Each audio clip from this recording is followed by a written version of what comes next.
मैं कहूँगा जो सारा रविंदर रैना दा चिंता नहीं करनी, सारा बेड़ा गर्क ओदा गया। टैचियां अपनियां भरिया, अपनियां टैचियां भरिया और नशहरा गया। उन्हें अपने कुछ ऐसे बंदे मैं आगा कि जेड़े पार्टी के लिए ज्वाइन किए महीना महीना नहीं हुए उन्हें टिकट दीतियां।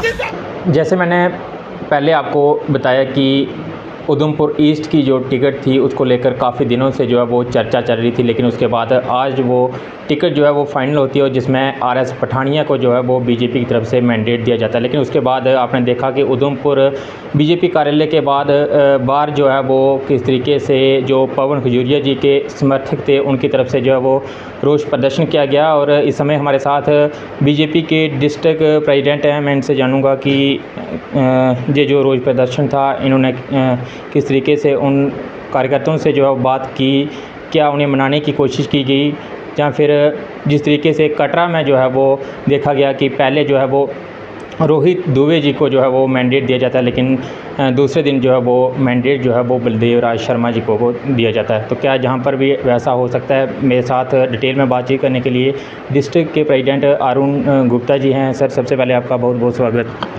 सर, जिस तरीके से उधमपुर ईस्ट की बात की जाए तो जहाँ पर टिकट को लेकर काफ़ी दिनों से जो है वो चर्चा चल रही थी लोगों में कि आखिर कौन से नेता को जो है वो टिकट दी जाएगी, लेकिन आज जो है वो फाइनलाइज किया गया है जहाँ पर आरएस पठानिया जी को जो है वो टिकट दी गई।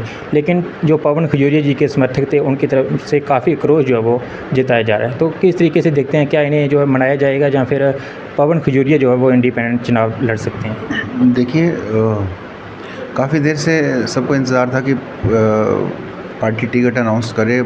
3 कॉन्स्टिट्यूंसी की पार्टी ने पहले भी कर दी थी, 1 कॉन्स्टिट्यूंसी रहती थी। उसमें काफ़ी देर से विचार विमर्श चल रहा था। पार्टी देख रही थी कि भाई किस तरह से कुछ पार्टी के ध्यान में आया होगा, तभी उन्होंने काफ़ी सोच विचार करने के बाद फिर ये फाइनल फैसला अब लिया। कुछ और भी आज जम्मू की भी कुछ सीटें थी तो उन सब पे भी उन्होंने कैंडिडेट डिक्लेयर किए हैं। पार्टी का फैसला जो भी हो हमें मान्य होना चाहिए, ऐसा मेरा मानना है, क्योंकि पार्टी सर्वोपरि है। व्यक्ति मायने नहीं रखता, पार्टी का फैसला जो है, ऐसा हमें संगठन ने सिखाया और मैं भी इस अनुशासन में रहा हूँ कि पार्टी की वजह से ही हम हैं, हमारी वजह से पार्टी नहीं है, पार्टी की वजह से हम हैं।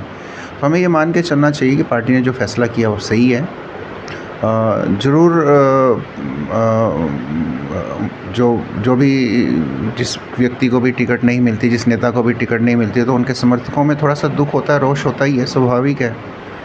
और पवन जी की जहाँ तक आपने इंडिपेंडेंट लड़ने की बात की, तो जहाँ तक मैं उनको जानता हूँ, जितनी देर से मैं उनको जानता हूँ, और वो पार्टी के बड़े निष्ठावान कार्यकर्ता हैं, वो बड़े समर्पित कार्यकर्ता हैं। और मैंने अपने जीवन में कभी भी ये नहीं देखा कि उन्होंने पार्टी से हट के कोई बात की हो या पार्टी के अनुशासन को तोड़ने की उन्होंने कोई चेष्टा की हो।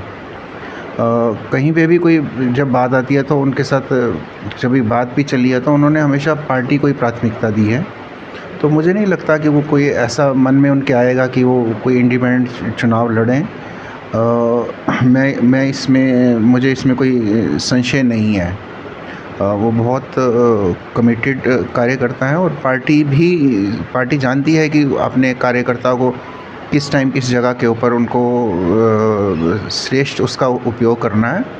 तो मैं इतना ही कहना चाहता हूँ कि सब कार्यकर्ता मिलजुल के। क्या इनसे बात की जाएगी, इन कार्यकर्ता जहाँ पर पहुँचे थे इनसे बात हुई है, जहाँ फिर बात की जाएगी इनसे? जिस तरीके से इनका कहना था कि जो ब्राह्मण समाज है वो एक साइड हो जाएगा और हम 4 सीटों पर जो है वो अपने कैंडिडेट उतारेंगे, क्या इनसे बात की जाएगी जहाँ फिर किस तरीके से इनको मनाने की कोशिश जो वो की जाएगी? देखिए, भाजपा जो है ना, एक ऐसी सामाजिक चीज़ों को बड़ा ध्यान में रखती है और कभी भी वो जातिगत कोई इस तरह की बात से सहमत नहीं रहती कि भाई उसके जाति की वजह से उसको टिकट दिया जाए या उसकी जाति की वजह से उसको टिकट ना दिया जाए।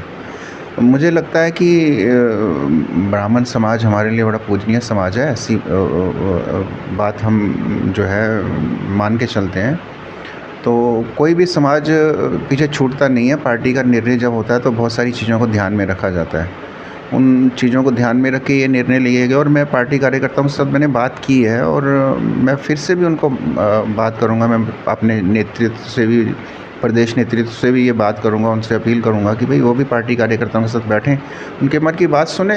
इतने पुराने कार्यकर्ता हैं तो वो परिवार के हमारे संगठन में पारिवारिक भावना रहती है, तो इसमें कोई व्यक्ति ये नहीं कि आज पार्टी का सदस्य है तो कोई कल को छोड़ के चले जाएगा। तो हमारा एक भी कार्यकर्ता पीछे छूटता है तो हमें दुख होता है। तो हमारी कोशिश रहेगी कि भी पार्टी कार्यकर्ताओं का भी मनोबल ना टूटे और हम मिलजुल के चुनाव लड़ें, और जो सरकार बनाने के लिए हम चुनाव लड़ रहे हैं, मैं उधमपुर से, इस ज़िले से हम चारों सीटें जीत के भाजपा के झोली में डालें, ऐसा मेरा प्रयास रहेगा। अरुण जी, आपका ये कहना है कि जो पार्टी की तरफ से जो निर्णय लिया गया है, यही निर्णय जो है वो माना जाएगा, अब जहाँ पर जो है वो चेंजिंग नहीं हो सकती है, यही कहना है?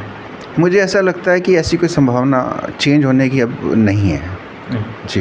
तो क्या इन कार्यकर्ताओं को मनाने का किस तरीके से प्रयास जो है वो आपकी तरफ से किया जाएगा? और बिल्कुल, कार्यकर्ताओं के साथ मैंने अभी बात भी की है, फिर से मैं इनके साथ बैठूंगा, फिर से इनसे बात करूंगा। मैंने आपको बताया कि पार्टी प्रदेश नेतृत्व से भी बात करूंगा, वो भी आके मिल बैठेंगे, बात करेंगे, परिवार में समस्याएं होती हैं उसको सुलझाएंगे हम। ऐसी तो जिस तरीके से जहाँ पर हमने देखा कि काफ़ी लोग जहाँ पर वेस्ट कॉन्स्टिट्यूंसी से भी थे और रामनगर से भी काफ़ी लोग जहाँ पर पहुँचे थे, तो क्या लगता है कि अगर नहीं मानते हैं तो आपको चारों सीटों पर जो है वो नुकसान हो सकता है?